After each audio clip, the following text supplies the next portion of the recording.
गांव की सबसे पुरानी गली में एक विशाल टूटी फूटी हवेली खड़ी थी। स्थानीय लोग उसे नीरभूमि हवेली कहते थे। पत्थर की दीवारें दरक चुकी थीं। ऊपर की मंजिल पर झरुड़ से खिड़कियां थीं जिनमें शीशे टूटे और धूल जमा थी। रात के अंधेरे में हवेली से कभी कभी एक धीमी हौंसी सुनाई देती थी।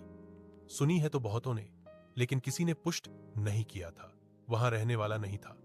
लोग कहते थे कि कई साल पहले वहां एक परिवार रहा करता था, लेकिन अचानक वे सब गायब हो गए। फिर हवेली वीरान पड़ गई। 15 वर्षीय रश्मि हाल ही में अपनी मां के साथ उस गांव आई थी। गांव से कुछ दूर प्रकृति के बीच। मां को गांव में नौकरी मिल गई थी और रश्मि को उसे छोड़कर आना पड़ा। शुरू में सब ठीक लगा। हवेली के पास पे पौधे, खुले आंगन, पुरानी हवेली की रहस्यमयी खामोशी। लेकिन जैसे जैसे रातें गहराती, हवेली की शांति में अजीब सी लहर दौड़ती थी। पहली रात हवेली के अंदर घुसते ही रश्मि को एक ठंडी हवा का झोंका महसूस हुआ। कदम रखते ही दरवाजा खुद खटखटा गया।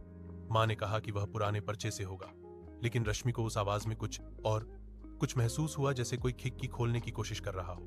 रश्मि ने कमरे की ओर देखा। दीवारों पर कवरेज उड़ रहा था। छत से कुछ टुके गिरे थे। मां ओरदार बिजली बंद होने की आवाज सुनकर आई थी। उन्होंने फुर्ती से लाइट जलाई तो कमरे में सिर्फ उनका साया था। लेकिन रश्मि को लगा कि दीवार पर एक अलग सा साया भी है।